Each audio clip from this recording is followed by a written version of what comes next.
آج کل تو اگر شادی ہو گئی اور 1 سال کے بعد کسی کو بچہ پیدا نہیں ہوا تو وہ لوگ تو مخالف ہو جاتے ہیں، یہ کہتے ہیں بھئی یہ جو عورت آئی ہے نا،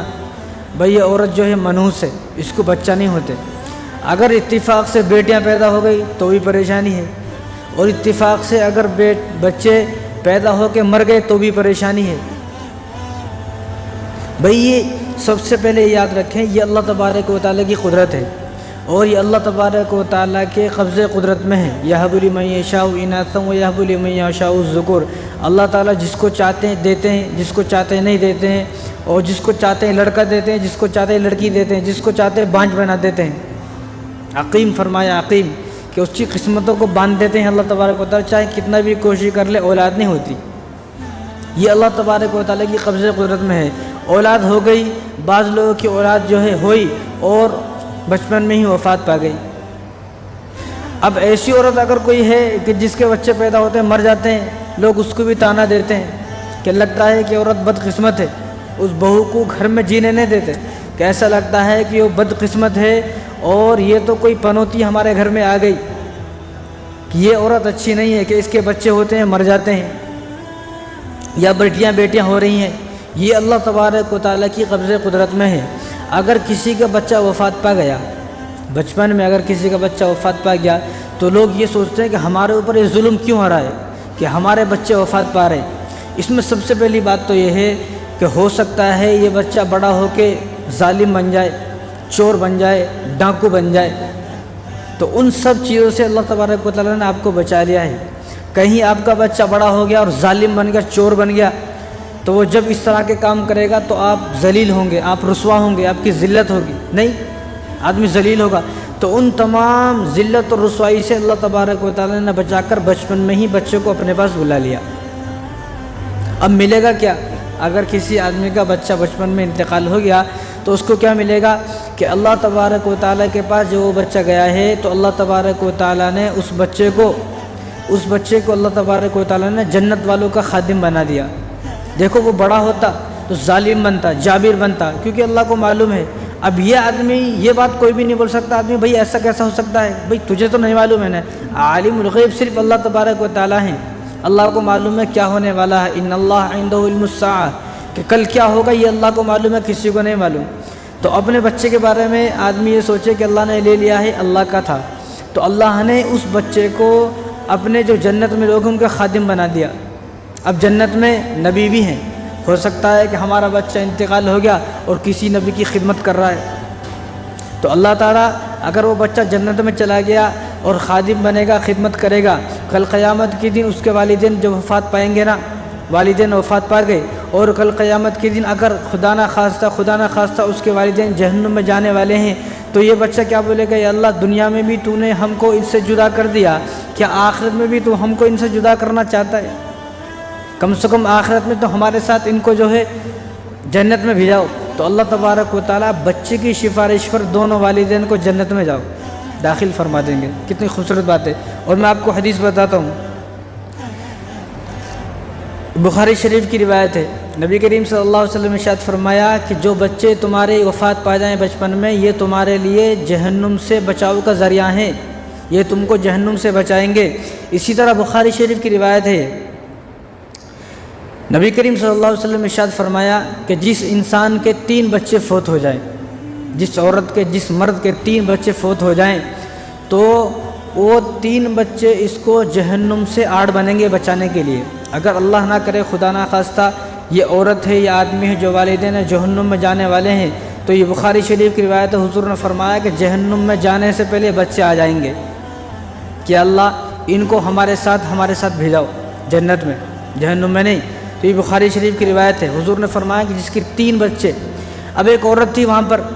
جب اس نے سنا یا رسول اللہ آپ نے تو 3 بچے کہا ہے، اگر 2 بچے فوت ہو گئے تو حضور نے فرمایا کہ جس کے 2 بچے فوت ہو گئے تو اس کے لیے بھی ہے یہ بات۔ 3 بچے فوت ہو جائیں، 2 بچے جس کے فوت ہو جائیں، تو قیامت کے دن اللہ نہ کرے اس کا جہنم میں فیصلہ ہو گیا جانے کا والدین کا، تو یہ بچے ان کو جنت میں لے کر جائیں گے۔ اسی طرح مسلم شریف کی روایت ہے، ابو حسان رضی اللہ تعالیٰ عنہ اس حدیث کا راوی ہیں، فرماتے ہیں کہ میرے 2 بچے فوت ہو گئے۔ کتنے؟ یہ صحابی ہیں۔ فرمایا کہ میرے 2 بچے فوت ہو گئے، اور حضور صلی اللہ علیہ وسلم کی وفات کے بعد یہ واقعہ ہے۔ جب ان کے 2 بچے فوت ہو گئے، ایک بچہ ہوا، پیدا ہونے کے بعد فوت ہو گیا، پھر دوسرا بچہ ہوا، فوت ہو گیا۔ اب یہ حضور صلی اللہ علیہ وسلم کی وفات کے بعد کی بات ہے۔ جب ان کے 2 بچے فوت ہو گئے ابو حسان رضی اللہ تعالیٰ عنہ کے، تو یہ ابو ہریرہ رضی اللہ تعالیٰ عنہ کے پاس گئے، حضرت ابو ہریرہ کے پاس، اور ان سے کہا کہ دیکھو میرے 2 بچے فوت ہو گئے ہیں، میرے 2 بچے فوت ہو گئے ہیں، اگر اس بارے میں، اس کے متعلق آپ کے پاس کوئی حدیث ہو تو ذرا مجھے سنائیں، وہ حدیث مجھے سنائیں۔ تو ابو ہریرہ رضی اللہ تعالیٰ عنہ نے فرمایا کہ میں نے رسول اللہ صلی اللہ علیہ وسلم سے سنا ہے کہ جس کے بچے اگر فوت ہو گئے تو یہ بچے نہیں ہیں، جنت کے کیڑے ہیں، جنت کے کیڑے۔ کیا مطلب؟ یا کوئی کیڑا ہوتا ہے اور آپ کے بدن پر چپک جائے تو آپ اس کو چھڑاتے ہیں تو چھٹتا نہیں ہے جلدی سے، تو فرمایا کہ یہ جو بچے فوت ہو گئے جنت کے کیڑے ہیں۔ انہوں نے کہا کہ مجھے سمجھ میں نہیں آیا۔ کہا تو ابو ہریرہ رضی اللہ تعالیٰ عنہ کا دامن پکڑا، ایسا کپڑا پکڑا، اور کپڑا پکڑ کر کہا دیکھو میں نے تمہارے کپڑے کا کنارہ پکڑا ہے نا، ہاں، تو جو کیڑے ہوتے ہیں بعض وہ بھی آپ کے دامن میں اسی طرح چپک جاتے ہیں اور چھوٹتے نہیں ہیں۔ بعض کیڑے تو ایسے ہوتے ہیں خطرناک کہ ان کو چپک جاتے ہیں تو وہ کپڑے ہی کاٹنا پڑتا ہے، یا بعض کیڑے ایسے ہوتے ہیں چپک گئے تو ان کا اثر ایسا ہوتا ہے کپڑے کو کاٹنے کے بعد ہی چین و سکون ملتا ہے۔ تو فرمایا کہ جنت کے کیڑے ہیں۔ تو انہوں نے کہا کہ مجھے سمجھ میں نہیں آیا، تو انہوں نے ان کے کناروں کو پکڑا، ابو ہریرہ رضی اللہ عنہ کناروں کو پکڑا اور فرمایا جس طرح میں نے تمہارے دامن کے کنارے کو پکڑا ہے، جنت میں بھی اسی طرح یہ جو آپ کے جو بچے فوت ہو گئے ہیں 2، یہ 2 بچے بھی آپ کا جو دامن کا، آپ کا کپڑے کا جو کنارہ ہے اسی طرح پکڑ لیں گے جس طرح کیڑے پکڑ لیتے ہیں، اور جب تک نہیں چھوڑیں گے جب تک آپ کو جنت میں نہیں لے جائیں گے۔ کتنی خوبصورت بات ہے کہ جب تک نہیں چھوڑیں گے یہ بچے جب تک آپ کو جنت میں نہیں لے جائیں گے۔ تو کتنی آسان بات ہے۔ ایک صحابی حضور صلی اللہ علیہ وسلم کی مجلس میں آتے تھے، تو چند دن کے بعد وہ نہیں آتے تھے، انہوں نے آنے بند کر دیا۔ تو حضور نے حضرت انس کو بلایا کہ انس ذرا وہ صحابی کو دیکھ کے وہ کہاں ہیں، پہلے آتے تھے بیان میں، مجلس میں آتے تھے، مسجد میں آتے تھے، اب نہیں آ رہے، کیا ہوا؟ تو حضرت انس رضی اللہ تعالیٰ عنہ کے گھر گئے اور پوچھا، تو انہوں نے فرمایا کہ میرے جو ایک بچہ ہے وہ پیدا ہوا تھا، پیدائش کے تھوڑے دن کے بعد جو ہی انتقال ہو گیا، تو میں اس کے غم میں مبتلا ہوں، اس کے غم کی وجہ سے میں مسجد کو نہیں آ سک رہا ہوں۔ تو حضرت انس آئے، حضور کو یہ بات بتائی، تو حضور نے فرمایا ٹھیک ہے اس کے گھر چلو۔ تو حضور حضرت انس رضی اللہ تعالیٰ کو لے کر ان کے گھر پر گئے، وہ فرمایا کیا ہوا، کیوں نہیں آ رہے؟ انہوں نے اپنی پریشانی بتائی، یا رسول اللہ یہ پریشانی ہے۔ تو حضور نے فرمایا کہ آپ پریشان کیوں ہوتے ہو، آپ کو پریشان ہونے کی ضرورت ہی نہیں ہے۔ کہا کیوں یا رسول اللہ، کیا بات ہے؟ تو حضور نے فرمایا کہ آپ کا وہ بچہ جو فوت ہو گیا ہے آپ کو جہنم میں جانے سے آڑ ہے اور آپ کو جنت میں لے جانے کا ذریعہ ہے، آپ کو جنت میں لے جانے کا ذریعہ ہے، اور کل قیامت کے دن یہ بچہ آپ کی سفارش کرے گا۔ یہ مسلم شریف کی روایت ہے، یہ بچہ جو فوت ہو گیا ہے یہ قیامت کے دن آپ کی سفارش کرے گا اور کہے گا یا اللہ دنیا میں بھی تو نے ہم کو ان سے جدا کر دیا، کہ آخرت میں بھی تو ہم کو ان سے جدا کرنا چاہتا ہے، ہم تو ایک زمانے سے اپنے والدین کے لیے تڑپ رہے ہیں، تو آپ ایسا کریں کہ ہمیں اور ہمارے والدین دونوں کو جنت میں جمع فرما دیں۔ تو کتنی خوبصورت بات ہے۔ تو اس میں ایک بات اور ہے، اس میں ایک بات یہ ہے کہ اگر کسی کا بچہ فوت ہو جائے یا پیدائش سے پہلے ہی فوت ہو گیا، پیدا ہوا تو جب پیدا ہوا تو پہلے ہی مر چکا تھا وہ، یا پیدا ہونے کے بعد مر گیا، ایک دن کے بعد، چند دن کے بعد، مہینے کے بعد، سال کے بعد،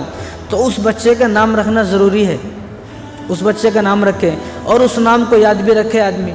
کیونکہ کل قیامت کے دن ناموں کے ذریعے سے پکارا جائے گا۔ اگر کسی نے اپنے بچے کا نام ہی نہیں رکھا، وہ بچہ فوت ہو گیا تو پھر کس طرح پکاریں گے؟ تو کل قیامت کے دن جو بچہ ہماری سفارش کرے گا، ہمیں جنت میں لے کر جائے گا، تو اس بچے کا نام رکھیں دنیا میں، اس نام کو یاد بھی رکھیں۔ اسی طرح ایک اور حدیث ہے، وہ سنیں آپ، بخاری شریف کی روایت ہے، نبی کریم صلی اللہ علیہ وسلم ارشاد فرمائے، ابو ہریرہ رضی اللہ عنہ حدیث کا راوی ہیں، فرمایا حضور نے کہ کوئی محبوب چیز لے لیتا ہوں،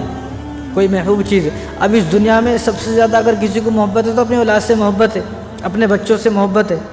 اور تو کسی سے بھی نہیں زیادہ محبت نہیں ہے، بیوی بچوں سے آدمی کو سب سے زیادہ محبت ہوتی ہے۔ تو حضور نے فرمایا اگر اللہ تبارک و تعالیٰ کسی کی محبوب چیز کو لے لیتے ہیں، کوئی کسی چیز سے محبت کرتا ہے، محبوب ہے، ان چیزوں کو لے لیتے ہیں اور اس پر صبر کرتا ہے، وہ اس پر صبر کرتا ہے، تو اللہ تبارک و تعالیٰ کے پاس اس کے لیے صرف جنت ہے، جنت، اس کا بدلہ، صبر کرنے کا بدلہ صرف جنت ہے۔ اب یہ ترمذی شریف کی روایت ہے، اگلی حدیث، حضور نے فرمایا اگر کسی کا دنیا میں بچہ فوت ہو گیا تو حضور صلی اللہ علیہ وسلم فرشتوں کو بلاتے ہیں اور اسرائیل علیہ السلام کو بلاتے ہیں، اور دو فرشتوں کو بلا کر فرماتے ہیں کہ دیکھو میرے فلاں بندے کی بچی کی روح کو اس نے قبض کر لیا ہے۔ اسرائیل علیہ السلام بلاتے ہیں، اسرائیل علیہ السلام کو بلا کر فرماتے ہیں ان دو فرشتوں سے کہ اس نے میرے فلاں بندے کی بچی کی روح کو قبض کر لیا ہے۔ یہ ترمذی شریف کی روایت ہے کہ اب تم جاؤ اور دیکھو جو بچہ فوت ہو گیا ہے اس کے والدین کے پاس جاؤ، ان کے گھر جاؤ اور دیکھو کہ اس کے والدین کیا کہہ رہے ہیں، اس کے والدین کا جملے کیا ہیں۔ تو وہ جاتے ہیں فرشتے اور سنتے ہیں اور آ جاتے ہیں۔ تو اللہ تبارک و تعالیٰ کو تو سب معلوم ہے، لیکن پھر بھی اللہ تعالیٰ پوچھتے ہیں کیا کہا اس نے، تو فرشتے فرماتے ہیں کہ اس نے انا للہ و انا الیہ راجعون کہا، اور اس نے صبر کیا، اس نے انا للہ پڑھا، یعنی رویا نہیں، چیخا نہیں، چلایا نہیں، صبر کیا، انا للہ پڑھا اور کہا کہ جو اللہ کا تھا وہ اللہ کے پاس چلا گیا۔ تو اللہ تبارک و تعالیٰ خود فرماتے ہیں، یہ حدیث قدسی ہے، حضور نے فرمایا کہ اللہ تبارک و تعالیٰ خود فرماتے ہیں کہ جب اس نے صبر کیا ہے اور انا للہ و انا الیہ راجعون کہا ہے تو فرشتے جاؤ جنت میں ان دونوں کے لیے ایک محل بنا دو اور اس محل کا نام بیت الحمد رکھ دو، کہ ان کے والدین کے لیے جنت میں ایک محل بنا دو اور اس محل کا نام بیت الحمد رکھ دو، کہ تو کتنی خوبصورت بات ہے۔ تو یہ نہیں سوچنا چاہیے کہ ہمارے بچیاں ہو رہی ہیں یا ہمارے بچے ہو کر مر جاتے ہیں، یہ اللہ تبارک و تعالیٰ کی قبضہ قدرت میں ہے۔